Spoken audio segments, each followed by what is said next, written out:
Good evening. A quiet Sunday brunch on West 6th Street downtown turned into a violent shootout.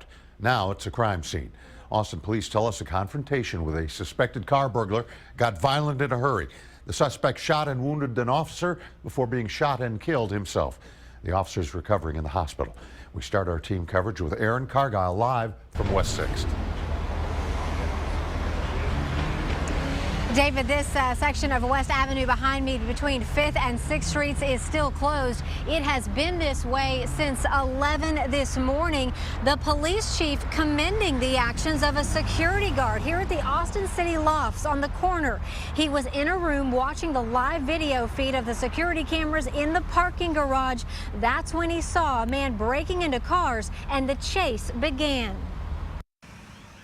Bullets flying during Sunday brunch. Yeah, we were having breakfast and we just heard several shots. It sounded like metal falling, so we kind of disregarded it. That sound was the tail end of a deadly shooting. It all started with a security guard spotting a strange man breaking into cars in the Austin City Lofts parking garage. He's just a guy that's in the neighborhood burglarizing, and fortunately for the residents of this building, they had a very conscientious 23-year-old young man that takes his job very seriously. The police chief says that security guard followed the man out of the building, started chasing him down West Avenue, and caught up with him in the parking lot of Frank and Angie's Pizzeria. The security guard knocks him to the ground. Suspect gets back up. Security guard knocks him to the ground again. About that time, an Austin police officer turns the corner and comes to the rescue. As the guard and officer were trying to keep the man on the ground, they found out he was armed too.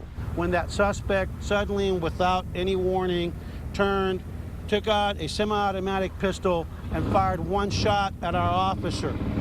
With a bullet to the stomach, the officer fired back with a fatal shot. For those who have any questions about how it all went down, the police chief says every second was caught on the officer's patrol car camera.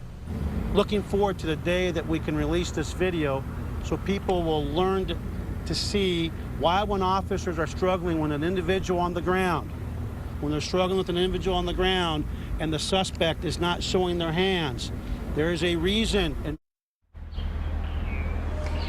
We have not been given the names of the man who was killed or the Austin police officer who was shot. Also, there were several calls for help and backup from start to finish. While the security guard was chasing the suspect, he told someone to call 911. Also, during the struggle, the officer called for backup 2 different times before he was shot. Live in downtown Austin, Aaron Cargile, KXAN News.